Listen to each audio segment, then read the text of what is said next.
Hello everyone, this is Rama Devi, your master teacher for physics. Welcome to Vedantu Telugu channel. So last class thermal properties of matter start cheskunnamu and due to certain reasons class madhyalo aapukovalsi vachindi. So akkadi nunchi ee roju class continue chestamu. So thermal expansion gurinchi cheppukuntunnamo, andro alpha beta gamma gurinchi aithe discussion ayipindi. So last class chudani vallu chudandi because ఆ క్లాస్లో thermal properties of matter and heat track అంటే ఏంటి, దాని weightage ఏంటి, ఎంసెట్లో ఎంత weightage ఉంటుంది, JEE మెయిన్స్లో ఎంత వెయిటేజ్ ఉంటుంది అన్నీ డిస్కస్ చేసుకున్నాము. అండ్ హీట్ ట్రాక్ అనేది ఫస్ట్ ఇయర్ చాప్టర్స్లో highest weightage. Thermal properties of matter, thermodynamics, kinetic theory of gases comprises highest weightage from first year. So గ్యారంటీగా ఈజీగా నేర్చుకోవచ్చు and lots of marks gain చేయొచ్చు. కాబట్టి హీట్ ట్రాక్ మీద కంపల్సరీగా దృష్టి పెట్టండి. ఇప్పటి నుంచి ప్రాక్టీస్ చేస్తే గనక మీకు జేఈ మెయిన్స్ దగ్గరకు వచ్చేసరికి సూపర్ ఈజీ అయిపోతుంది. అసలు హీట్ ట్రాక్ అనేది చాలా ఈజీ అని ఫీల్ అవుతారు, బట్ ఎస్ ప్రాక్టీస్ అయితే అవసరం. కంపల్సరీగా ప్రాక్టీస్ అనేది ఉండాలి. సో ఈ రోజు క్లాస్లో మనం ఏం నేర్చుకుంటాము అంటే ఈ thermal expansion of solids liquids finish చేసి conduction, modes of heat transfer కూడా నేర్చుకుంటాము, దట్ ఈస్ కండక్షన్ కూడా నేర్చుకుంటాము. So let's get started with today's class. So alpha beta gamma relation చూసాము. అయితే ఇవన్నీ కూడా we have studied in case of isotropic solids, but in case of anisotropic solids కి వెళ్తే కనుక అనైసోట్రోపిక్ సాలిడ్స్, అనైసోట్రోపిక్ సాలిడ్స్ అంటే ఏంటి, అనైసోట్రోపిక్ సాలిడ్స్ కి ఐసోట్రోపిక్ సాలిడ్స్ కి డిఫరెన్స్ ఏంటంటే isotropic solids when they are heated they expand equally in all dimensions. అన్ని x y z dimensions లో సమానమైన ఎక్స్పాన్షన్ జరుగుతుంది. కానీ అనైసోట్రోపిక్ సాలిడ్స్కి వచ్చేటప్పటికి ఎక్స్ డైరెక్షన్లో ఒక రకమైన ఎక్స్పాన్షన్, వై డైరెక్షన్లో ఇంకొక ఎక్స్పాన్షన్, జెడ్ డైరెక్షన్లో ఇంకొక రకమైన ఎక్స్పాన్షన్ జరుగుతుంది. దానికి నచ్చినట్లు అది బిహేవ్ చేస్తుంది. కాబట్టి ఇన్ కేస్ ఆఫ్ అనైసోట్రోపిక్ సాలిడ్స్కి వచ్చేటప్పటికి ఆల్ఫా ఎలా రాస్తాము అంటే alpha x plus alpha y plus alpha z by 3 average తీసుకుంటాం మొత్తం 3 డైరెక్షన్లు. లేదు బీటా కావాలి అనుకుంటే బీటా ఈజ్ 2 ఆల్ఫా కాబట్టి మనకి 2/3 into alpha x plus alpha y plus alpha z. So this is in case of anisotropic solids. So alpha beta gamma నేర్చుకుంటే సరిపోతుందా అంటే అబ్బెబ్బే కాదు. ఆల్ఫా బీటా గామాలో అప్లికేషన్స్ ఉంటాయి, థర్మల్ ఎక్స్పాన్షన్లో అప్లికేషన్స్ ఉంటాయి, చాలా అప్లికేషన్స్ నేర్చుకోవాలి. అయితే అప్లికేషన్స్కి వెళ్ళే ముందు ఒక చిన్న పాయింట్స్ నేర్చుకుందాం. This has to be noted your honour. First note ఏంటి అంటే SI units. SI units of alpha beta gamma అన్నిటికీ సేమ్ యూనిట్స్ ఉంటాయి. అదేంటంటే పర్ డిగ్రీ సెల్సియస్. దీనినే ఇలా కూడా రాస్తాము, పర్ డిగ్రీ సెల్సియస్. ఇలా రాయొచ్చు లేదా ఇలా రాయొచ్చు. పర్ డిగ్రీ సెల్సియస్ ఎలా వచ్చింది అంటే మీకు ఇక్కడ ఫార్ములా చూస్తే అర్థమవుతుంది. ఏ ఫార్ములా అయినా మీరు ఆల్ఫా అయినా బీటా అయినా గామా అయినా change in quantity by original quantity, ఈ 2 యూనిట్స్ క్యాన్సిల్ అయిపోతాయి, మిగిలేది డెల్టా తీటా మాత్రమే. ఇక్కడ కూడా అంతే, డెల్టా వి సేమ్ యూనిట్స్ ఉండి క్యాన్సిల్ అయిపోతాయి, ఇంకా మీకు మిగిలేది ఏంటి అంటే డెల్టా తీటా మాత్రమే. సో SI యూనిట్స్ మూడింటికి సేమ్ గానే ఉంటాయి. నెక్స్ట్ ఇంకొక పాయింట్ ఇందులో గుర్తుపెట్టుకోవాల్సింది ఏంటి అంటే ఆల్ఫా బీటా గామాల వాల్యూస్ చాలా చిన్నగా ఉంటాయి. ఓకే, సో అదొకటి మనం important point be noted. But ఇంకొకటి చెప్తాను చూడండి, variation of density with temperature. Okay, variation of density with temperature. Volume మారుతుంది కాబట్టి డెన్సిటీ కూడా ఆబ్వియస్ గా మారుతుంది. వాల్యూమ్ టెంపరేచర్ తో మారితే డెన్సిటీ కూడా మారుతుంది. Because we know that density is equal to mass by volume. Temperature తో పాటు మాస్ మారుతుందా? నో వే, టెంపరేచర్ తో పాటు మాస్ మారదు. సో మాస్ మారట్లేదు అంటే వాల్యూమ్ మీద డెన్సిటీ డిపెండ్ అవుతుంది, అది కూడా inversely proportional. Since mass is constant, density is inversely proportional to volume. So density inversely proportional to volume బట్టి వీ కెన్ డైరెక్ట్లీ రైట్. ఇప్పుడు ఈ ఫార్ములా నుంచి మనం డైరెక్ట్ గా రాసుకోవచ్చు. V2 ప్లేస్ లో ఏం రాస్తాము? M/D2, M/D1, M/D1 ఇవన్నీ రాసుకుంటే మనకి డైరెక్ట్ ఆన్సర్ ఏమొస్తుంది అంటే gamma is equal to D1 minus D2 by D2 into delta theta.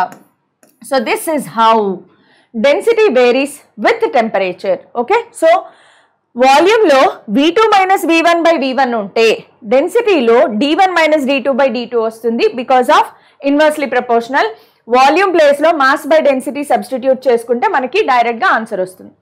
Now let us move on to the application part in thermal expansion. So first most important application part ఏదైనా ఉంది అంటే bimetallic strip. Bi అంటే రెండు, metallic strips. So 2 metallic strips ని rivet చేసి అతికించి so ఒక single strip లాగా వాడతారు. ఆబ్వియస్ గా మెటల్ మారిపోతే ఆల్ఫా బీటా గామా వాల్యూస్ కూడా మారిపోతాయి. సో ఇక్కడ మీరు షార్ట్ నోట్స్ ఏమైనా మేక్ చేసుకుంటే గనక మెటల్ మారనంత వరకు, తెలుగు వచ్చా అందరికీ? మెటల్ మారనంత వరకు తెలుగు ఎంతమందికి వచ్చి చూద్దాము. మెటల్ మారనంత వరకు నేను ఇంగ్లీష్లో తెలుగులో చెప్తూ ఉంటాను కాబట్టి తెలుగు స్క్రిప్ట్ రాని వాళ్ళు ఇంగ్లీష్లో రాసుకోండి, బట్ చాలా ఇంపార్టెంట్ కాబట్టి ఇలా చెప్తున్నాను. మెటల్ మారనంత వరకు ఆల్ఫా బీటా గామా వాల్యూస్ మారవు. మెటల్ మారనంత వరకు ఆల్ఫా బీటా గామా వాల్యూస్ మారవు. మెటల్ మారితేనే ఆల్ఫా బీటా గామా వాల్యూస్ మారతాయి. So they depend on nature of the substance. So ఇక్కడ రెండు వేరువేరు మెటల్స్ ని తీసుకుంటాం కాబట్టి రెండు వేరువేరు మెటల్స్ కి రెండు వేరువేరు ఆల్ఫా బీటా గామా వాల్యూస్ ఉంటాయి. సో బ్రాస్ స్టీల్ ఎక్కువగా కన్సిడర్ చేసేది ఏంటి మనకి అంటే బ్రాస్ స్టీల్, అలాగే కాపర్ స్టీల్, ఈ రెండు కాంబినేషన్స్ ని ఎక్కువగా వాడతాము. ఎందుకు అంటే బ్రాస్ యొక్క ఆల్ఫా వాల్యూ స్టీల్ కంటే ఎక్కువ. Let us name that alpha 1 and alpha 2 రెండు మెటల్స్ తీసుకున్నాము. Alpha 1 is greater than alpha 2. Brass యొక్క ఆల్ఫా వాల్యూ స్టీల్ కంటే ఎక్కువగా ఉంటుంది. Brass value 19 × 10⁻⁵ per degree Celsius అయితే స్టీల్ కి 11 × 10⁻⁵ per degree Celsius ఉంటుంది. సో ఆబ్వియస్ గా ఇది నార్మల్ సిచ్యువేషన్ లో ఇలా ఉంటుంది. ఇప్పుడు దీనిని హీట్ చేసాము అనుకోండి, the more the alpha value, the more is the expansion. Less alpha value, less expansion. So alpha 1 పెద్దది కాబట్టి ఈ బ్రాస్ అనేది ఎక్కువగా ఎక్స్పాండ్ అవుతుంది, స్టీల్ తక్కువగా ఎక్స్పాండ్ అవుతుంది. సో హీట్ చేసినప్పుడు మోర్ ఆల్ఫా వాల్యూ ఉన్నది కాన్వెక్స్ సర్ఫేస్ మీదకి వస్తుంది. ఇలాంటి టర్మినాలజీ వాడతారు. అండ్ మీకు తెలుసు కాన్సెప్చువల్ బిట్స్ కూడా ఈ మధ్యన జేఈలో వస్తున్నాయి, ఎంసెట్ లో కూడా అసెర్షన్ రీజన్ క్వశ్చన్స్ వస్తున్నాయి కాబట్టి కాన్సెప్ట్ తెలియాలి. సో ఆన్ హీటింగ్ ఏం జరుగుతుందమ్మా? ఆన్ హీటింగ్ ఎక్కువ ఆల్ఫా వాల్యూ ఉన్నది కాన్వెక్స్ సర్ఫేస్ మీదకి వస్తుంది, తక్కువ ఆల్ఫా వాల్యూ ఉన్నది కాన్కేవ్ సర్ఫేస్ మీదకి వస్తుంది. నెక్స్ట్ ఆన్ కూలింగ్ రివర్స్ కదా, కూల్ చేసినప్పుడు దేనికైతే ఎక్కువ ఆల్ఫా వాల్యూ ఉందో అది ఎక్కువగా కాంట్రాక్ట్ అవుతుంది. ఎక్కువ ఆల్ఫా ఎక్కువ ఎక్స్పాన్షన్, ఎక్కువ కాంట్రాక్షన్. ఓకే, ఇలా గుర్తుపెట్టుకోండి. ఎక్కువ ఎక్కువ ఎక్కువ, తక్కువ తక్కువ తక్కువ. సో ఆల్ఫా వాల్యూ తక్కువ ఉన్నదానికి తక్కువ కాంట్రాక్షన్ జరుగుతుంది. ఇది ఎక్కువగా కాంట్రాక్ట్ అయిపోవడం వలన ఎక్కువ alpha value, more alpha value ఉన్నది కాన్కేవ్ సర్ఫేస్ మీదకి వస్తుంది ఆన్ కూలింగ్. సో దీనిని కాన్వెక్స్ సర్ఫేస్ అంటారు, దీనిని కాన్వెక్స్ సర్ఫేస్ అంటారు, దీనిని కాన్కేవ్ సర్ఫేస్ అంటారు. సో మోర్ ఆల్ఫా వాల్యూ ఉన్నది హీట్ చేసినప్పుడు కాన్వెక్స్ సర్ఫేస్ మీదకి వస్తుంది, మోర్ ఆల్ఫా వాల్యూ ఉన్నది కూల్ చేసినప్పుడు కాన్కేవ్ సర్ఫేస్ మీదకి వస్తుంది. దీని యూజ్ ఎక్కడ ఉంటుంది అంటే మనకి యూజువల్ గా ఆటోమేటిక్ ఆన్ ఆఫ్ స్విచ్ ఉన్న చోట ఇలాంటివి పెడతారనమాట. So bimetallic strip normal condition లో ఎలా ఉంది, ఎప్పుడైతే కరెంట్ పాస్ అవుతుందో దీని ద్వారా కరెంట్ వల్ల హీట్ జనరేట్ అవుతుంది, ఆ హీట్ వల్ల ఇది ఎక్స్పాండ్ అయ్యి వంకర పోతుంది. అలా పైకి వెళ్ళినప్పుడు చూడండి సర్క్యూట్ డిస్కనెక్ట్ అయిపోయింది. So automatic on off systems ఎక్కడైతే ఉంటాయో యూజువల్ గా వాటిలో బైమెటాలిక్ స్ట్రిప్ ని వాడతారు. మన refrigerator, automatic alarm and AC ఇలాంటి వాటిలో ఈ బైమెటాలిక్ స్ట్రిప్ అప్లికేషన్ ఉంటుంది. బైమెటాలిక్ స్ట్రిప్ లో మనం అర్థం చేసుకోవాల్సింది ఏంటంటే ఒక ఫార్ములా ఉంది, రేడియస్ ఆఫ్ కర్వేచర్. ఇది ఒక బైమెటాలిక్ స్ట్రిప్ అనుకుందాం. ఇది ఒక బైమెటల్, ఇది ఒక మెటల్ అండ్ ఇంకొక మెటల్. ఈ రెండు మెటల్స్ ని ఇలా కలిపేశారు అనుకుంటే ఇది బెండ్ అయింది. బెండ్ అయిన తర్వాత ఇలా వచ్చింది కదా, ఈ పాయింట్ దగ్గరకు వచ్చేటప్పటికి ఒకదాని రేడియస్ ఈ పాయింట్ దగ్గర, ఇది ఆరిజిన్ కదా, ఎల్లో కలర్ దాని రేడియస్ R1, గ్రీన్ కలర్ దాని రేడియస్ R2 అనుకుంటే గనక రేడియస్ ఆఫ్ కర్వేచర్ ఎంత బెండ్ అయింది యావరేజ్ రేడియస్ ఆఫ్ కర్వేచర్ అడుగుతారు. If r is equal to r1 plus r2 by 2 and d is equal to r1 minus r2. d అనేది thickness of the metal bimetallic strip. So d అనేది r1 minus r2 అనుకుంటే r1 r2 అంటే ఏంటో తెలిసే కదమ్మా, ఒక material యొక్క radius, రెండో మెటీరియల్ యొక్క రేడియస్. r1 r2 అనేవి రెండు మెటీరియల్స్ యొక్క రేడియస్ అనుకుంటే ఇప్పుడు r అనే దాన్ని average radius of curvature, average radius of curvature కి formula d by α1 minus α2 into delta theta. Delta theta obvious గా హీట్ చేస్తాం కాబట్టి ఎంత హీట్ పెరిగింది, ఈ ఒక్క ఫార్ములా మీరు నేర్చుకోండి చాలు. ఈ బైమెటాలిక్ స్ట్రిప్ నుంచి ఈ ఫార్ములా మీద వస్తాయి లేదా కాన్సెప్చువల్ బిట్స్ వచ్చే ఛాన్స్ ఉంది కాబట్టి ఈ మాత్రం నేర్చుకుందాం. Next moving on to another application. Next ఇంకా చాలా చాలా అప్లికేషన్స్ ఉంటాయి మనకి. యూజువల్గా ఈ క్వశ్చన్ ఎక్కువగా కనిపిస్తూ ఉంటుంది. మన దగ్గర ఒక మెటల్ స్ట్రిప్ ఉంది అనుకుందాము, మొత్తం మెటల్ ఉంటుంది, సెంటర్లో హోల్ ఉంటుంది, అలాగే దీంట్లో రెండు హోల్స్ ఉంటాయి. ఓకే, ఇది మొత్తం మెటల్ ఫుల్ అప్ అయిపోయి ఉంటుంది అనమాట, మధ్యలో హోల్స్ ఉంటాయి. So metal plates with holes, ఈ అప్లికేషన్ ఎక్కువగా చూస్తాము. దీని రేడియస్ r1 అనుకుందాము, దీని రేడియస్ r2, దీని రేడియస్ r3, ఈ రెండింటి మధ్యలో సెపరేషన్ d. ఇప్పుడు ఈ రెండు మెటల్ ప్లేట్స్ ని హీట్ చేసినప్పుడు r1 ఏమవుతుంది, r2 ఏమవుతుంది, r3 ఏమవుతుంది, d ఏమవుతుంది అని అడుగుతారు. గుర్తుపెట్టుకోండి, మెటల్ ని హీట్ చేసినప్పుడు అన్ని పార్టికల్స్ దూరంగా జరుగుతాయి. సో ఈ హోల్స్ దగ్గర ఉండే పార్టికల్స్ కూడా దూరంగా జరుగుతాయి అంటే హోల్ సైజు పెరిగింది, r1 పెరుగుతుంది. సో r2 r3 కూడా ఇంక్రీజ్ అవుతాయి. మరి d ఏమవుతుంది, డిక్రీజ్ అవుతుందా? కాదు, అన్ని పార్టికల్స్ సమానంగా దూరంగా జరుగుతాయి కాబట్టి d ఆల్సో ఇంక్రీజెస్.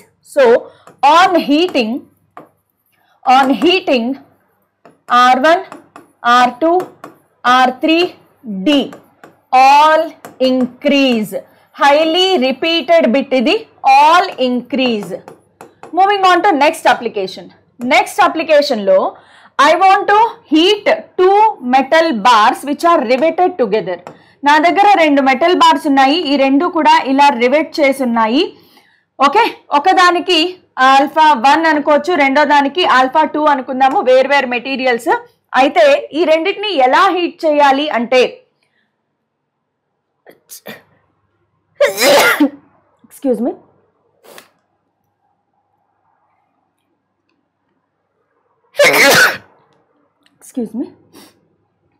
ఈ రెండిటి మధ్యలో ఉండే గ్యాప్ ఏదైతే ఉందో ఇది కాన్స్టెంట్ గా ఉండాలి. ఎలా హీట్ చేయాలంటే, ఈ రెండిటి మధ్యలో ఉండే డిఫరెన్స్ ఏదైతే ఉందో ఇది మాత్రం కాన్స్టెంట్ గా ఉండాలి. సో డి సేమ్ గా ఉండాలి, మారకూడదు. అప్పుడు heat given delta theta temperature ఇచ్చాము అనుకుందాం. Delta theta same for both 1 and 2, రెండు రాడ్స్ కి డెల్టా తీటా కూడా సేమ్.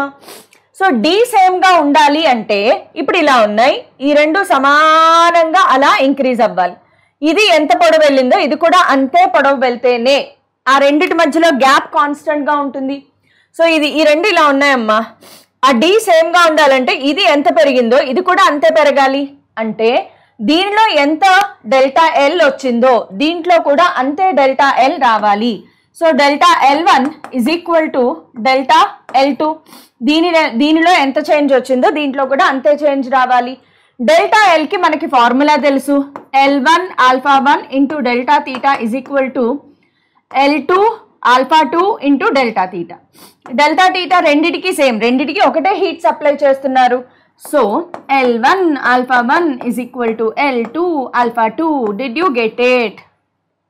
దీన్ని ఇలా గుర్తుపెట్టుకోవచ్చు, లేదా L1 by L2 is equal to α2 by α1. Is this clear? Moving on to next application. Next application చాలా చాలా చాలా చాలా important. Next application లో we are going to learn about effect of temperature అనొచ్చు, హీటింగ్ అనొచ్చు. Effect of temperature on moment of inertia. Inertia, moment of inertia మీద temperature ఎలా effect చూపిస్తుంది. Okay, so moment of inertia అనగానే మనకి formula ఏంటి తెలియాలి. I is equal to mk square. Second year వాళ్ళు అయితే ఐడెంటిఫై చేయగలరు, ఫస్ట్ ఇయర్ వాళ్ళకి ఇంకా అవ్వలేదు కాబట్టి కొంచెం జస్ట్ అలా నేర్చుకోండి అంతే. ఇందులో mass, moment of inertia, radius of gyration అంటారు. I moment of inertia, m mass, k అనేది రేడియస్ ఆఫ్ గైరేషన్. సో దీంట్లో మనకి ఎఫెక్ట్ ఆఫ్ టెంపరేచర్ కావాలి అంటే మన ఫార్ములా ఏంటి, change in quantity by original quantity into delta theta అలా ఉంటాయి కదా. సో దానికోసమని నేను ఏం చేస్తానంటే రెండు వైపులా డెల్టా ఐ బై ఐ రాసుకుంటే, యాక్చువల్గా ఇక్కడ మాస్ కాన్స్టెంట్ కదా, I is proportional to k square అని తీసుకుంటాం. ఈ మెథడ్ నిన్న కూడా క్లాస్లో చెప్పాను, యూనిట్స్ అండ్ డైమెన్షన్స్ మెథడ్ కొంచెం అలా నేర్చుకోండి, గుర్తుపెట్టుకోండి, ఎందుకంటే ఇది వాడుతూనే ఉంటామని చెప్పాను కదా. సో ఏం చెప్పాను, ఇటు డెల్టా ఐ బై ఐ రాసినప్పుడు ఎక్స్పోనెంట్ లో ఉన్నది మల్టిప్లై అవుతుంది డెల్టా కే బై కే. గుర్తొచ్చిందా, నిన్నటి క్లాస్లో కూడా ఇదే చెప్పాను, లెంత్ ఏరియా కాంబినేషన్లో. సో ఎక్స్పోనెంట్ లో ఉన్నది మల్టిప్లై అవుతుంది, గుర్తుపెట్టుకోండి. సరే, 2 into delta k by k ఇంతవరకు బాగానే ఉంది. But we know that delta k by k is equal to k into alpha into delta theta. k into alpha into delta theta substitute చేయండి. Delta I by I is equal to 2 into delta k ప్లేస్లో k alpha delta theta by k, కేనే k కో మార్ దియా. So ఇక్కడ నుంచి delta I కావాలన్నా మీరు రాసుకోవచ్చు, ఇంకా ఎలా అయినా కన్వర్షన్స్ చేసుకోవచ్చు. సో ఫైనల్గా delta I by I is equal to 2 alpha delta theta. Percentage change కావాలి అంటే ఇంటూ 100 రాస్తే సరిపోతుంది కదా, ఇది మనకు ఆల్రెడీ తెలుసు. సో ఇలాగా delta I by I is equal to 2 alpha delta theta. ఇది moment of inertia, fractional change in moment of inertia with the change in temperature. Next ఇంకొక అప్లికేషన్, నెక్స్ట్ అప్లికేషన్ ఏంటి అంటే thermal stress. Thermal stress, thermal stress అనేది చాలా ఎక్కువగా అడుగుతారమ్మా JEE మెయిన్స్లో కానీ ఎంసెట్లో కానీ. చూసాను నేను, కాన్సెప్ట్ చాలా చిన్నది, బుడ్డి కాన్సెప్ట్, అసలు దానికి వాల్యూ ఉందా అనిపిస్తుంది, కానీ ఈ ఫార్ములా మీద బోల్డ్ అన్ని ప్రాబ్లమ్స్ కనిపిస్తాయి మనకి. సో థర్మల్ స్ట్రెస్ అంటే ఏంటి తెలుసుకుందాం. థర్మల్ స్ట్రెస్ అంటే ఏం లేదమ్మా, రెండు వాల్స్ మధ్యలో ఒక మెటల్ పీస్ని కరెక్ట్గా ఫిట్ అయ్యేలాగా ఇలా ఉంచుతారు.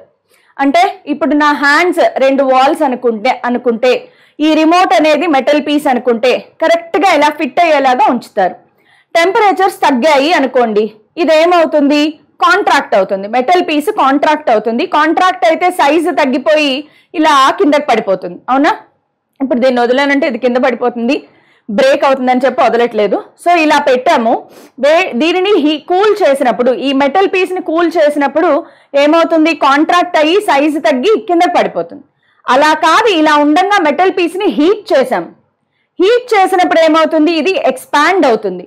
ఎక్స్పాండ్ అయ్యి ఇటుపక్కన వాల్స్ని గుద్దుతుంది, కానీ వేరే ప్లేస్ లేదు.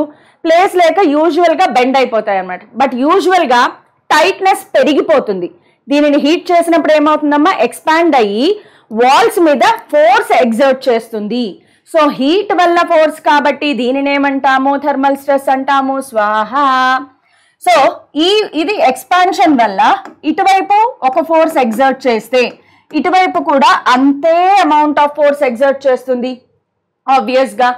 సో ఈ ఫోర్స్ కి ఈక్వల్ గా ఈ వాల్ అనేది దాని నార్మల్ రియాక్షన్ ఫోర్స్ ని చూపిస్తుంది.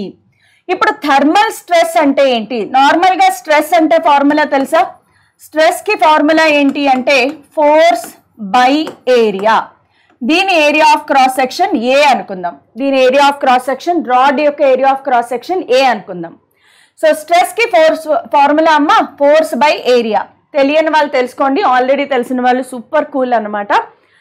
స్ట్రెస్ ఇస్, ఇప్పుడు థర్మల్ స్ట్రెస్ కావాలి. So thermal stress is equal to అంటే force by area is equal to, force by ఏరియాకి ఫార్ములా ఏంటంటే వై ఆల్ఫా డెల్టా తీటా. ఈ వై ఎక్కడి నుంచి వచ్చిందిరా బాబు అంటే వైని యంగ్స్ మాడ్యులస్ అంటారు. యంగ్స్ మాడ్యులస్ ఇలాగే ఉంటుంది ఫిజిక్స్. ఇది ఏ చాప్టర్లోది? Mechanical properties of solids. నేను ఇంకా ఆ లెసన్ తీసుకోలేదు, బట్ ఎస్ ఒక చాప్టర్లోంచి ఇంకో చాప్టర్లోకి ఇంటర్ కనెక్టెడ్ ఉంటాయి కాబట్టి ఆ చాప్టర్ తీసుకునేటప్పుడు ఈ పాయింట్ని ఒక్కసారి అలా మైండ్లో రివైజ్ చేసుకోండి. వై అంటే ఏంటమ్మా? Young's modulus. సో ఇక్కడ నుంచి ఫోర్స్ కూడా ఫార్ములా రాసుకోవచ్చు. బాగా హైలైట్గా వాడేది ఫోర్స్కే. Force is equal to YA alpha delta theta. Thermal force, thermal stress. Stress అంటే force by area. So thermal stress, thermal force. Question జాగ్రత్తగా చదవాలి. ఏం అడిగారు క్వశ్చన్లో అనేది మనం చూసుకుని, స్ట్రెస్ అడిగారా, ఫోర్స్ అడిగారా, కొంచెం జాగ్రత్తగా చూసుకోవాలి. Okay, moving on to next application. Applications అన్ని ఎందుకు చెప్తున్నారు మేడం? ప్రాబ్లమ్స్ చెప్పచ్చు కదా అంటే, ప్రాబ్లమ్స్ ఇక్కడి నుంచే వస్తాయి. ఉన్నది ఒకటే formula, alpha beta gamma formula, కానీ అక్కడి నుంచి డైరెక్ట్గా రావు. ఇవన్నీ కూడా ప్రాబ్లమ్స్ అడిగే రీజియన్స్. సో గత కొన్ని సంవత్సరాలుగా రిపీటెడ్గా ఏవైతే ప్రాబ్లమ్స్ వచ్చాయో వాటి నుంచి మనం అప్లికేషన్స్ అనేవి తయారు చేసుకుంటాము. ఓకే, సో నెక్స్ట్ ఇంకొక అప్లికేషన్ ఏంటి అంటే metal scale application. Metal scale application. Metal scale application అంటే మన దగ్గర మనం నార్మల్గా మెటల్ స్కేల్స్ వాడతాం కదా. సో ఆ మెటల్ స్కేల్స్ చాలా డేంజరస్ యాక్చువల్గా. మెటల్ స్కేల్స్ అవి బాగా షార్ప్గా కూడా ఉంటాయి. ఇది 1, ఇది 2 ఇలా మెటల్ స్కేల్స్ ఉంటాయి. Scale metal. నెక్స్ట్ నేను ఒక మెటల్ రాడ్ యొక్క లెంత్ని మెజర్ చేద్దాము అనుకుంటున్నాను. Scale metal.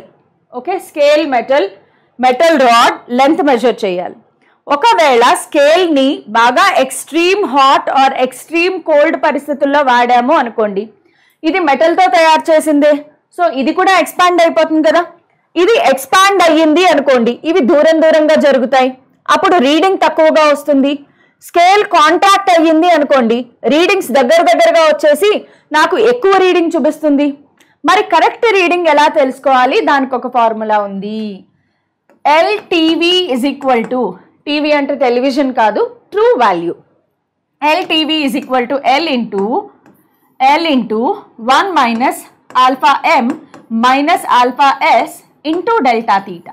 This is the formula. LTV అంటే ఏంటి? True value. LTV అంటే ఏంటమ్మా? True value. True value of length. L అంటే మెజర్డ్ వాల్యూ ఆఫ్ లెంత్. నువ్వు ఎంత మెజర్ చేసావు? L అంటే measured value. Alpha m. Alpha m అనేది మెటల్ యొక్క లీనియర్ ఎక్స్పాన్షన్. ఆల్ఫా ఎస్ అనేది స్కేల్ యొక్క లీనియర్ ఎక్స్పాన్షన్ అనుకుందాం. ఇది స్కేల్, ఇది మెటల్. స్కేల్కి ఆల్ఫా వాల్యూ ఆల్ఫా ఎస్, మెటల్కి ఆల్ఫా వాల్యూ ఆల్ఫా ఎం అనుకుంటే డెల్టా తీటా ఎలాగో మీకు తెలుసు, టెంపరేచర్లో చేంజ్. సో ఇదొక application.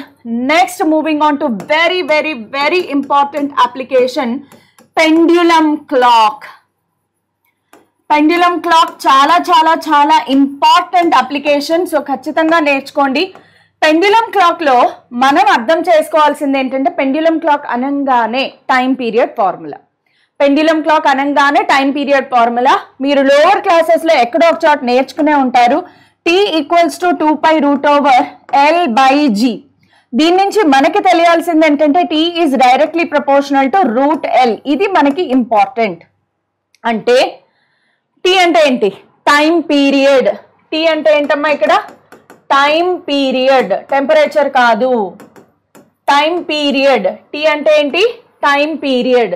So because time period is directly proportional to length, అంటే length of the pendulum increase అయితే టైం పీరియడ్ ఇంక్రీజ్ అవుతుంది. Length of the pendulum decrease అయితే ఆబ్వియస్గా టైం పీరియడ్ డిక్రీజ్ అవుతుంది. సరే, ఇది కాదు, ఇంకా ఇంపార్టెంట్ పాయింట్ ఏంటంటే అదే క్రోకోడైల్ ఫెస్టివల్ అనమాట ఫిజిక్స్ అంటే. అలా అలా అలా యాక్చువల్గా చాలా బాగుంటుంది. ఈ పాయింట్ నుంచి ఈ పాయింట్, ఈ పాయింట్ నుంచి ఈ పాయింట్, అట్లా అట్లా అట్లా ఇంట్రెస్ట్ ఉంటే సూపర్గా ఉంటుంది అనమాట. మీరు గేమ్ ఆడేటప్పుడు చూడండి, ఇంకా ఇంకా లోపలికి అక్కడ వెపన్ ఉందా, ఇక్కడ వెపన్ ఉందా, నాకు ఎవరు హెల్ప్ ఇస్తారు అనే యాంగ్జైటీతో ఆడతారు కదా. అలాగా ఫిజిక్స్ కూడా ఈ పాయింట్ ఎక్కడికి లీడ్ అవుతుంది, సరే ఇది ఇక్కడి నుంచి ఇంకేం లీడ్ అవుతుంది, ఇలా ఆలోచిస్తే సూపర్ కూల్గా ఉంటుంది ఫిజిక్స్. సో అందుకే చెప్తాను, ఫిజిక్స్ని ఎప్పుడు ఫీల్ అవ్వాలి. ఎప్పుడైతే ఒకసారి ఆ కాన్సెప్ట్ని ఫీల్ అయ్యారో ఇంకా అలా మైండ్లో ఉండిపోతుంది, అంతే అలా మీతో ఉండిపోద్ది అనమాట. సో మన గర్ల్ ఫ్రెండ్ కన్నా ఎక్కువగా ఫీల్ అవ్వండి, అలా మీతో ఉండిపోద్ది. గర్ల్ ఫ్రెండ్స్ ఉంటారు కదా మనతో పాటు, ఎప్పటికీ ఉంటారో చెప్పలేం. బాయ్ ఫ్రెండ్స్ కూడా, ఏదో వాడుకలా అన్నాను. ఏదైనా జిఎఫ్లు బిఎఫ్లు కన్నా physics super cool. Physics, maths, కెమిస్ట్రీని ఫీల్ అవ్వండి. లైఫ్లో మిమ్మల్ని నిలబెట్టేవి అవే కదా. సరే, ఇప్పుడు మనం ఫీల్ అవ్వాల్సింది ఏంటంటే లెంత్ పెరిగితే టైం పీరియడ్ పెరిగింది. టైం పీరియడ్ అంటే ఏంటి? Time taken to complete one oscillation. ఇక్కడ నుంచి ఇటు వెళ్ళి ఇటు రావడానికి వచ్చే వన్ ఆసిలేషన్ పట్టే టైం, రైట్? ఇప్పుడు టైం పీరియడ్ పెరగడం అంటే ఏంటి? ఈ వెళ్ళి వచ్చే టైం ఇంకా పెరిగింది. టైం పీరియడ్ పెరగడము అంటే పెండ్యులం స్లోగా కొట్టుకుంటుంది. టైం పీరియడ్ స్లోగా ఆడుతుంది, పెండ్యులం స్లోగా ఆడుతుంది. టైం పీరియడ్ పెరగడం అంటే ఎక్కువ టైం తీసుకుంటుంది ఆసిలేట్ అవ్వడానికి. టైం పీరియడ్ తగ్గడం అంటే తక్కువ టైం తీసుకుంటుంది ఆసిలేట్ అవ్వడానికి. సో టైం పీరియడ్ పెరిగితే పెండ్యులం స్లోగా ఆడుతుంది, టైం పీరియడ్ తగ్గితే పెండ్యులం ఫాస్ట్గా ఆడుతుంది. ఇది మెయిన్గా గుర్తుపెట్టుకోవాల్సింది. ఓకే, సో ఇప్పుడు మన టెంపరేచర్లోకి వెళ్ళిపోదాం. సో టెంపరేచర్లోకి వెళ్ళిపోయినప్పుడు when temperature rises or falls, temperature పెరిగినప్పుడు తగ్గినప్పుడు there will be a change in length. So there will be change in length, in turn there will be a change in time period. length మారితే time period కూడా మారుతుంది. That means the pendulum clock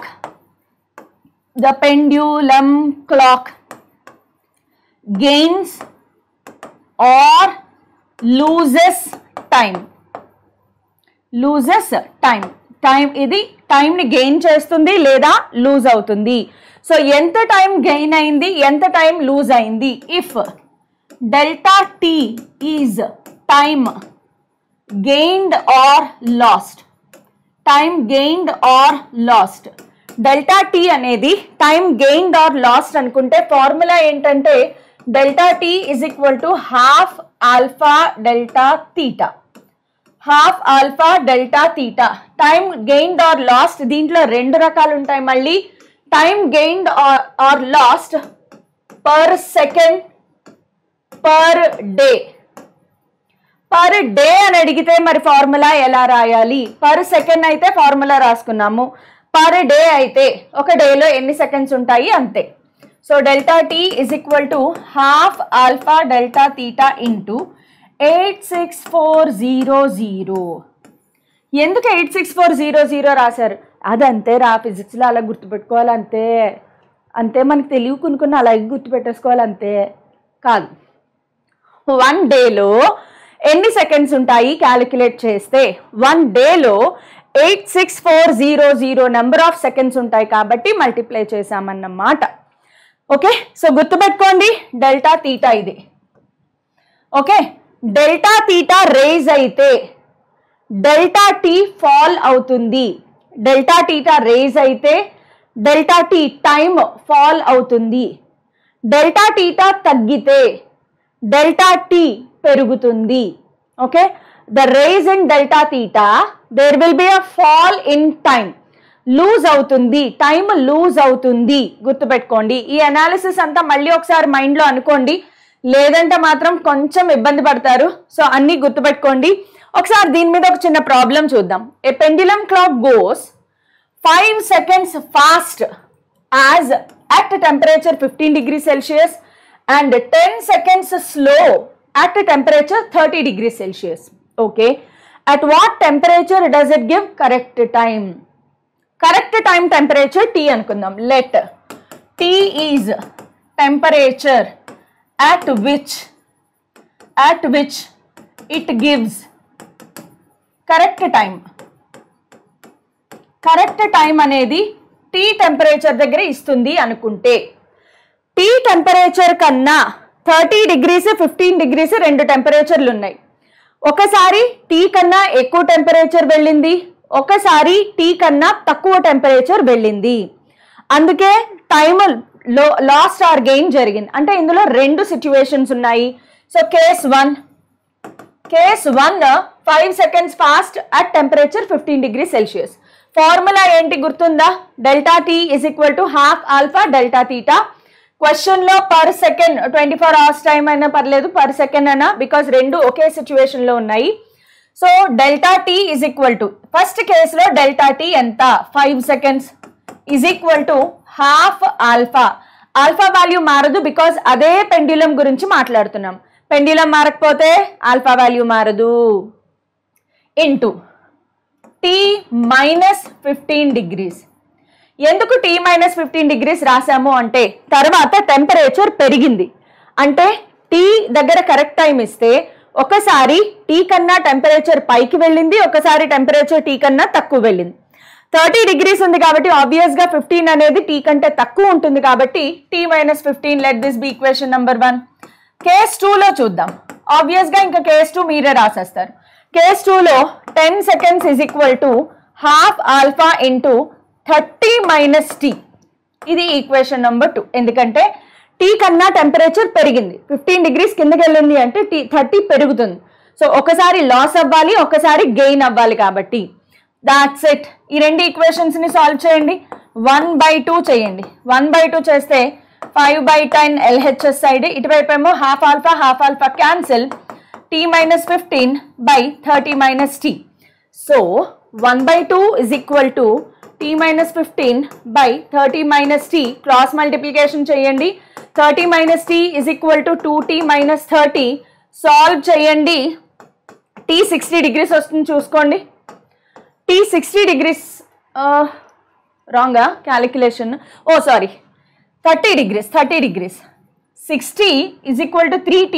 so tea is equal to no, సరే short cuts వద్దు. 60 is equal to 3t. So tea is equal to 20 degrees Celsius. Yes, 3 is equal to 20 degrees Celsius. So that is correct. So shortcuts overconfidence అన్నమాట. When temperature of metal sphere is increased by 40 degrees Celsius. English పదాలమ్మా, Telugu medium మనమేమో తెలుగాయే. ఈ English పదాలు ఏంట్రా బాబా, అన్నీ ఒకలాగే ఉంటాయి. Temperature raised by, raised to, రెండు పదాలు ఉంటాయి. రేజ్డ్ బై అని ఇస్తే చేంజ్ ఇన్ టెంపరేచర్ ఇచ్చినట్లు, రేజ్డ్ టు అని ఇస్తే ఫైనల్ టెంపరేచర్ ఇచ్చినట్లు. గుర్తుపెట్టుకోండి, మొత్తం ఫిజిక్స్ అంతటికీ గుర్తుపెట్టుకోవచ్చు. రేజ్డ్ బై, రేజ్డ్ టు, అలా పడి దొల్లాలన్నమాట. 40 degrees Celsius అనేది ఏం తీసుకోవాలి, డెల్టా తీటాగా తీసుకోవాలి. సో గివెన్ డెల్టా తీటా ఎంత 40 degrees Celsius. Volume increased by, volume increased by 0.24% అంటే delta v by v is equal to 0.24%. దీనినే మనము 0.24/100 గా కూడా రాసుకోవచ్చు. The coefficient of linear expansion కావాలి. సరిగ్గా చూడండి, లీనియర్ ఎక్స్పాన్షన్ ఆల్ఫా కావాలి. డెల్టా వికి సంబంధించి ఆల్ఫా కాదు గామా ఉంటుంది, గుర్తుపెట్టుకోండి. వి నో దాట్, మనకి తెలిసిన formula gamma is equal to delta v by v into delta theta. Gamma place లో జస్ట్ ఆల్ఫా కావాలి అంటే 3 ఆల్ఫా రాసుకుంటారు అంతే. Delta v by v place లో 0.24/100 ఇంటూ డెల్టా తీటా ప్లేస్ లో 40 degrees. ఇది మొత్తం సాల్వ్ చేసుకుంటే ఖేల్ ఖతం దుకాన్ బంద్, ఆల్ఫా వాల్యూ వచ్చేస్తుంది. సో దీన్ని సింపుల్ గా చేయాలి అంటే ఇక్కడ చూడండి, 0.24ని 24 ఇంటూ 10⁻⁻2 రాయండి బై 100, ఇంకొక 0 ఉంది కాబట్టి 10⁻3 ఇంటూ 4 గా రాసుకోండి. క్యాలిక్యులేషన్ చాలా ఈజీ అయిపోతుంది. ఇక్కడ 3 ఆల్ఫా ఉంది, 3 1 times, 3 8 times, 4 1 times, 4 2 times. So alpha is equal to 2 into 10 power, ఇది పైకి వస్తుంది -5 per degree Celsius. per degree Celsius అన్నమాట. Alpha is equal to 2 into 10⁻⁻5 per degree Celsius. ఇలాగా సాల్వ్ చేయాలి.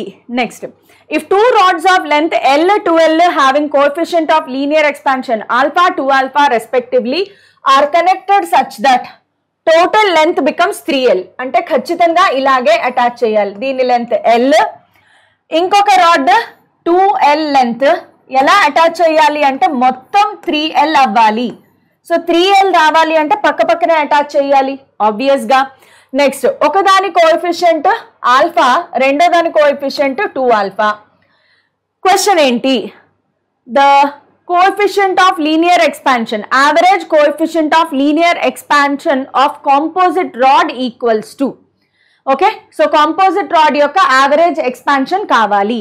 ఇప్పుడు మనం దీనిని ఎలా అనాలిసిస్ చేయాలి? ఆల్ఫా కావాలి అంటే there is one thing, that is total extension in the rod is equal to extension in rod 1 plus extension in rod 2. ఇది rod 1 అనుకోండి, rod 2 అనుకోండి.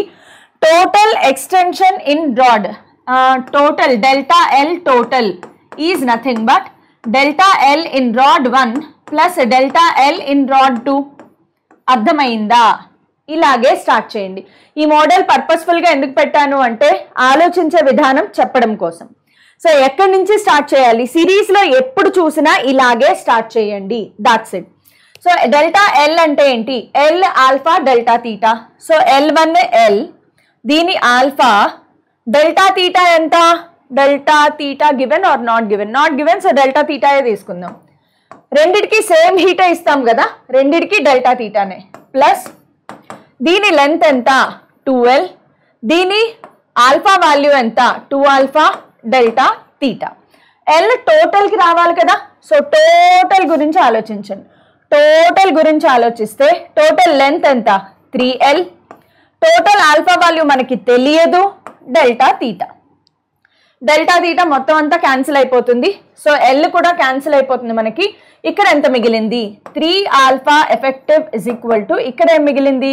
ఆల్ఫా ప్లస్ ఇక్కడ 4 ఆల్ఫా మిగిలింది చూడండి. Okay, alpha plus 4 alpha. So ఆబ్వియస్గా మనకి ఇక్కడ తెలుస్తుంది 5/3 ఆల్ఫా వస్తుంది. Option c is correct. అర్థమైందా? సో సిరీస్ అనగానే ఫస్ట్ ఇలాగే స్టార్ట్ చేయండి, ఇదే ప్రొసీజర్ స్టార్ట్ చేయండి. That's it.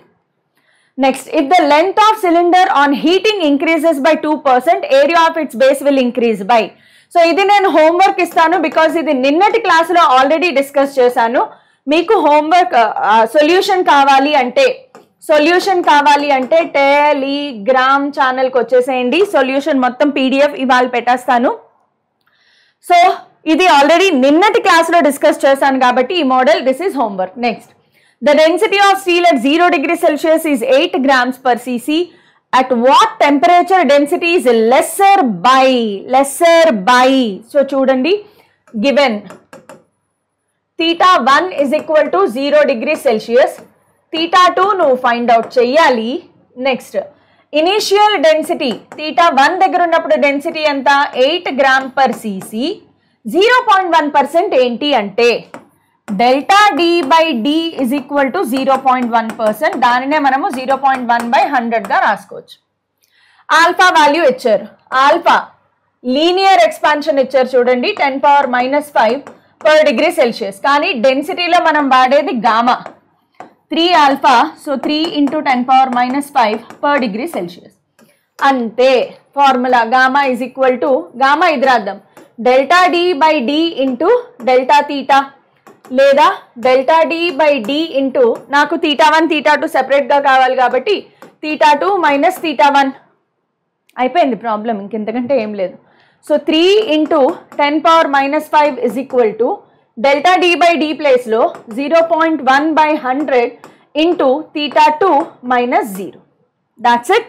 మీరు సాల్వ్ చేయండి, ఆన్సర్ ఫైండ్ అవుట్ చేయండి. కరెక్ట్ కీ కావాలి అనుకుంటే టెలిగ్రామ్ ఛానల్కి వచ్చేసేయండి.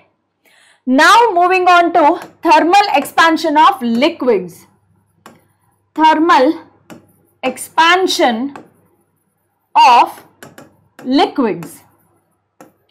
Liquids లో కూడా on heating they expand, on cooling they contract. ఇక్కడ మీరు ఎగ్జాంపుల్ డయాగ్రామ్ చూస్తే హీటింగ్ చేయకముందు ఇంతే ఉంది లెంత్, హీట్ చేయకముందు లెంత్ ఇంతే ఉంది. కానీ హీట్ చేసిన తర్వాత చూడండి, ఇంత ఉండాల్సింది ఇక్కడ ఉండాల్సింది ఇక్కడికి వచ్చింది. సో ఇంత లెంత్ పెరిగింది. So on heating liquids expand. కాకపోతే వాటర్ ఒక్కటే కొంచెం డిఫరెంట్ బిహేవియర్ చూపిస్తుంది, అదేంటి చూద్దాము. బట్ ఆన్ హీటింగ్ లిక్విడ్స్ ఎక్స్పాండ్కి ఒక చిన్న అనాలిసిస్ చేద్దాం. అనాలిసిస్ ఏంటంటే, I have a round bottomed flask, దీనిలో వాటర్ ఉంది, కరెక్ట్గా ఇనీషియల్గా వాటర్ ఈ లెవెల్కి ఉంది అనుకుందాం. ఓకే, ఇదంతా వాటర్. నెక్స్ట్ మనం ఏం చేసాము అంటే బాటమ్ నుంచి హీట్ సప్లై చేయడం స్టార్ట్ చేసాం. ఇనీషియల్గా ఎక్కడ ఉంది? ఇనీషియల్గా ఏ అనే లెవెల్ దగ్గర ఉంది అనుకుందాం. ఫస్ట్ హీట్ సప్లై చెయ్యంగానే హీట్ వెజల్కి వెళ్తుందా లిక్విడ్కి వెళ్తుందా? హీట్ అనేది వెజల్ తీసుకుంటుంది, ఫస్ట్ వెజల్ ఎక్స్పాండ్ అవుతుంది. వెజల్ ఎక్స్పాండ్ అయ్యి లిక్విడ్ ఎక్స్పాండ్ అవ్వట్లేదు అంటే ఖచ్చితంగా ఆ లెవెల్ అనేది ఏ నుంచి తగ్గిపోయి బి దగ్గరకు వచ్చి పడుతుంది. బికాస్ వెజల్ ఎక్స్పాండ్ అయింది, లిక్విడ్ ఎక్స్పాండ్ అవ్వలేదు కాబట్టి లెవెల్ కిందకి పడుతుంది. ఇప్పుడు వెజల్ ఎక్స్పాన్షన్ అయిపోయింది. నెక్స్ట్ హీట్ ఎవరికి వెళ్తుంది? లిక్విడ్కి వెళ్తుంది. సో లిక్విడ్ ఎక్స్పాండ్ అవ్వడం స్టార్ట్ అయ్యి బి దగ్గర నుంచి లిక్విడ్ అనేది సి దగ్గర దాకా ఎక్స్పాండ్ అయ్యింది అనుకుందాం. సో ఇక్కడ మీరు ఒకసారి అబ్జర్వ్ చేస్తే ఏ టు బిని ఏమంటారు అంటే ఏ టు బి ఏం జరిగింది? వెజల్ ఎక్స్పాండ్ అయ్యింది. ఏ టు బి యాక్చువల్గా ఏం జరిగింది? వెజల్ ఎక్స్పాండ్ అయ్యింది. నెక్స్ట్ బి టు సి ఏం జరిగింది అంటే actual expansion of liquid. Actual expansion of liquid జరిగింది. కానీ మనము చూసేది ఏసీ మాత్రమే ఉంటుంది. మనం ఎప్పుడు కూడా లిక్విడ్ కిందకి వెళ్ళి మళ్ళీ పైకి వచ్చింది అని చూడం. మనము లిక్విడ్ రైజ్ అవ్వడం మాత్రమే చూస్తాం. సో దానిని ఏమంటారు అంటే అపారెంట్ ఎక్స్పాన్షన్ ఆఫ్ లిక్విడ్. మనకు అలా అనిపిస్తుంది కాబట్టి దానిని అపారెంట్ ఎక్స్పాన్షన్ ఆఫ్ లిక్విడ్ అంటారు. ఇప్పుడు దీనిని కొంచెం మనం అనాలిసిస్ చేస్తే from figure can I write BC is equal to AC plus AB అని రాసుకోవచ్చు కదా. BC is equal to AB plus AC. BC అంటే ఏంటి? Actual real expansion of liquid. So దీనినే మనము గామా రియల్ గా రాస్తాము. ఇజ్ ఈక్వల్ టు ఏసీ అంటే ఏంటి? Apparent. Gamma apparent plus AB అంటే ఏంటి? వెజల్. Gamma vessel. అంతే, ఇదొక్క ఫార్ములా, అంతే అయిపోయింది థర్మల్ ఎక్స్పాన్షన్ ఆఫ్ లిక్విడ్స్. అబ్బా ఇంత ఈజీగా ఉందా అనిపించిందా? ఎస్, అలాంటివి కూడా ఉంటాయి ఫిజిక్స్లో. Gamma real is equal to gamma apparent plus gamma vessel. దీనినే మనము gamma real is equal to gamma apparent plus 3 alpha of vessel కూడా రాయొచ్చు. బికాస్ వెజల్ సాలిడ్స్లో gamma is equal to 3 alpha. లిక్విడ్స్లో ఆల్ఫా బీటాలు ఉంటాయా? లిక్విడ్స్లో ఆల్ఫా బీటా ఉంటాయా అంటే ఎస్ అయితే ఎందుకు, నో అయితే ఎందుకు? రీజన్ కామెంట్స్లో చెప్పండి. చూస్తాను ఎంతమంది కరెక్ట్ ఆన్సర్ చెప్పగలరు. లిక్విడ్స్కి ఆల్ఫా బీటా ఉంటాయా ఉండవా? ఉండకపోతే ఎందుకు ఉండవు, ఉంటే ఎందుకున్నాయి అది కూడా చెప్పండి. సో ఇదొకటే ఫార్ములా, దాట్స్ ఇట్ ఫార్ములా. అయితే యువర్ ఆనర్ ఒక చిన్న నోట్ గుర్తుపెట్టుకోండి. నోట్ ఏంటి అంటే లిక్విడ్ మారనంత వరకు. తెలుగులో ఎందుకు రాస్తున్నాను అంటే మేడం అప్పుడు తెలుగులో రాశారు కదా, చాలా ఇంపార్టెంట్ అని చెప్పారు కదా అని ఏమైనా గుర్తొస్తుందేమో అనే ఉద్దేశంతో. లిక్విడ్ మారనంత వరకు గామా ఆర్ మారదు. గామా ఆర్ మారదు. లిక్విడ్ మారనంత వరకు గామా ఆర్ మారదు. నువ్వు 1 లీటర్ అక్కర్లే, వాటర్ తీసుకోండి. వాటర్ని సిల్వర్ వెజల్లో హీట్ చేసిన, కాపర్ వెజల్లో హీట్ చేసిన, గోల్డ్ వెజల్లో హీట్ చేసిన, వెజల్స్ మారాయి కానీ వాటర్ మారలేదు. సో లోపల ఒరిజినల్ పక్క అలాగే ఉంటదన్నమాట. సో గామా ఆర్ మారదు. క్యారెక్టర్ మారినంత మాత్రాన ఒరిజినాలిటీ మారదు. సో వెజల్స్ మారినా మారకపోయినా లిక్విడ్ మారినంత వరకు గామా ఆర్ మారదు. బాగా గుర్తుపెట్టుకోండి, ప్రాబ్లమ్స్ ఇక్కడి నుంచే వస్తాయి. ఓకే, సో చాలా ఇంపార్టెంట్. సో దీనికి ఒక చిన్న అనాలిసిస్ చేశాను నేను. ఒకవేళ gamma r is greater than gamma g, okay, gamma r is greater than gamma vessel.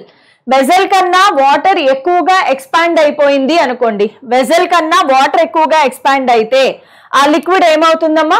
Rise అవుతుంది. ఒకవేళ వెజల్ కన్నా వాటర్ తక్కువగా ఎక్స్పాండ్ అయితే, వెజల్ ఎక్కువ ఎక్స్పాండ్ అయింది, వాటర్ అంతగా ఎక్స్పాండ్ అవ్వలేదు అంటే లిక్విడ్ లెవెల్ ఫాల్ అవుతుంది.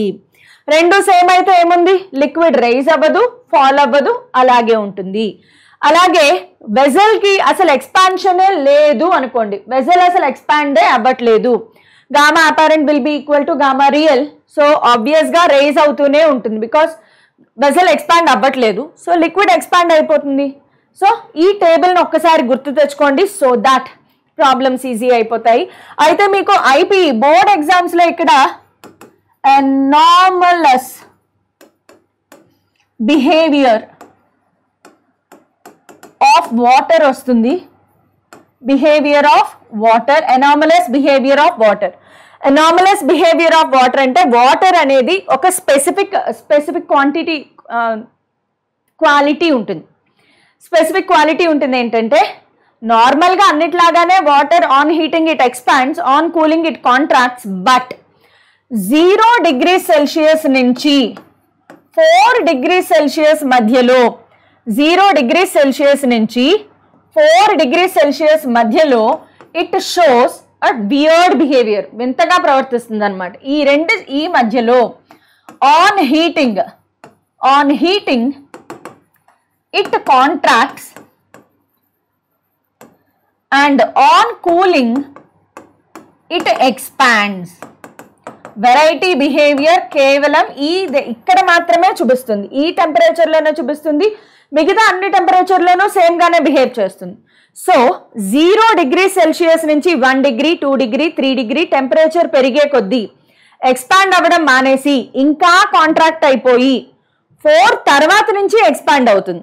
ఓకే, అలాగే 4 నుంచి 3, 2, 1 టెంపరేచర్ తగ్గించే కొద్దీ కాంట్రాక్ట్ అవ్వడం మానేసి ఎక్స్పాండ్ అయ్యి 0 దగ్గర మాత్రమే ఐస్గా మారుతుంది. సో ఇందులో మనం బాగా గుర్తుపెట్టుకోవాల్సింది ఏంటంటే, so at 4 degrees Celsius water has maximum density. Water has maximum density and minimum volume. Obvious గా density volume రెండు inversely proportional కాబట్టి maximum density minimum volume ఎక్కడ ఉంటుంది? 4 degrees Celsius దగ్గర. వీటికి మనకి గ్రాఫ్స్ కూడా ఉంటాయి. So if I draw density and temperature, కరెక్ట్గా 4 డిగ్రీ సెల్సియస్ దగ్గర మ్యాక్సిమం డెన్సిటీ ఉండి గ్రాఫ్ ఇలా వస్తుంది. అదే నేను వాల్యూమ్ టెంపరేచర్కి గీస్తే కరెక్ట్గా 4 డిగ్రీ సెల్సియస్ దగ్గర మినిమం వాల్యూమ్ ఉండి గ్రాఫ్ ఇలా వెళ్తుంది. Volume minimum, density maximum. So ఇది అపారెంట్ ఎక్స్పాన్షన్ ఆఫ్ వాటర్. ఎందుకు అంటే for the survival of life under water. Nature అనేది దాని అడిక్వేట్ అడ్జస్ట్మెంట్స్ అలా చేసుకుంటూనే ఉంటుంది. మొత్తం భూమి మీద ఉండే అన్ని రకాల లివింగ్ బీయింగ్స్కి కూడా సరిపడేటట్లుగా నేచర్ దాన్ని అది అడ్జస్ట్ చేసుకుంటుంది అనమాట. ఇది యాక్చువల్గా గొప్ప వరం, ఎర్త్ మీద మనం ఉన్నందుకు మనకున్న అతి గొప్ప వరం అన్నమాట. So that is how the class ends with the anomalous behaviour of water expansion. చిన్న చిన్న ప్రాబ్లమ్స్ ఉన్నాయి, మీరు చేసేయగలరు అనుకుంటున్నాను.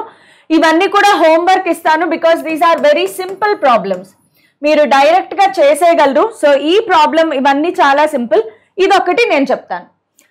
The apparent coefficient of expansion of a liquid when heated in copper vessel is C and when heated in silver vessel. ఇందులో 2 vessels ఉన్నాయి, copper vessel, copper అని రాద్దాము, copper vessel, silver vessel, 2 vessels ఉన్నాయి. అయితే copper వెజల్లో heat చేసినప్పుడు apparent coefficient of expansion is C. So gamma apparent when కాపర్లో పెట్టినప్పుడు ఎంత? C.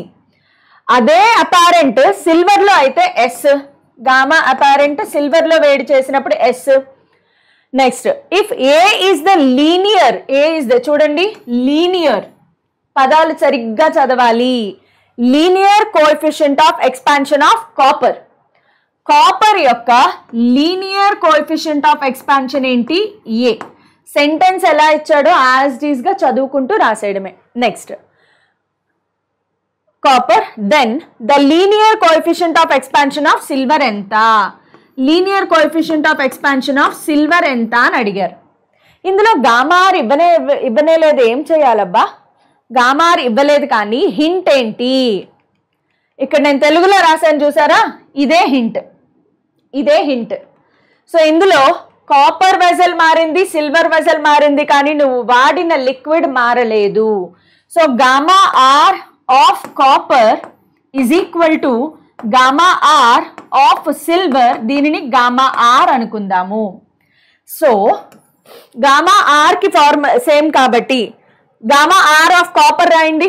Gamma apparent plus 3 alpha of copper is equal to gamma apparent plus 3 alpha of silver.